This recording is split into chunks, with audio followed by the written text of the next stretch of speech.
On n'a pas changé ce qu'on avait imaginé pour la semaine 4 par rapport aux défaites de matchs de préparation, en sachant que sur les 2 premiers matchs, j'avais bien dit que l'idée c'était de répartir le temps de jeu. On n'a pas pu répartir le temps de jeu comme on aurait souhaité par rapport au fait qu'il nous manquait quelques joueurs, et donc il y a des joueurs qu'on peut pousser sur les 2 premiers matchs, et c'était pas l'idée première, mais bon, bien sûr il y a des joueurs, je souhaitais les voir à un meilleur niveau que ça, mais au niveau de l'organisation, il n'y a rien qui est remis en cause par rapport aux 2 défaites des 2 premiers matchs de préparation. Ce qui m'embête par rapport au match de samedi, au-delà du contenu, c'est le fait de perdre. Ça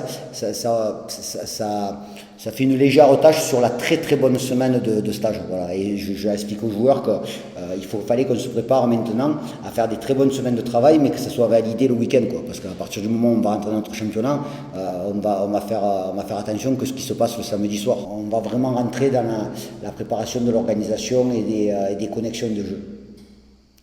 On va toujours bien entendu travailler sur le plan athlétique, mais la charge et le volume du travail athlétique sera réduite par rapport aux 3 premières semaines et particulièrement à la semaine de stage qui a été assez intense. Il est possible qu'on joue 2 mi-temps dans 2 organisations différentes, mais il y aura une mi-temps effectivement où on jouera 3. Après, je souhaiterais qu'on puisse avoir tout le monde pour pouvoir donner du temps de jeu à tout le monde et pouvoir s'organiser comme on a envie.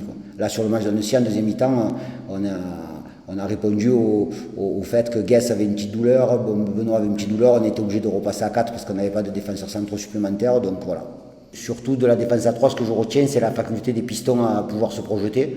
Donc ça, c'est intéressant sur le plan offensif. Après, il y a toujours un équilibre à trouver dans la connexion défensive entre les 3 et les milieux de terrain.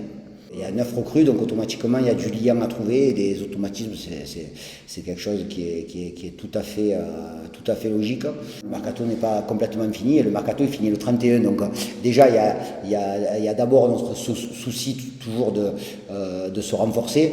Aujourd'hui je suis content de ce que j'ai vu de Benoît maintenant ça va faire pratiquement 15 jours demain, donc c'est bien, il est bien sur le plan athlétique, il a fait une très bonne heure de jeu, particulièrement une très bonne première mi-temps contre Annecy, donc maintenant les discussions sont ouvertes. L'idée c'est justement au-delà de Maël, c'est d'avoir un joueur d'expérience pour encadrer Maël, pour encadrer Guess, pour encadrer nos pistons et nos latéraux qui sont de jeunes joueurs. Donc ça serait très bien d'avoir un joueur d'expérience justement pour dégager cette sérénité et permettre aux jeunes de pouvoir évoluer et être surtout à l'écoute.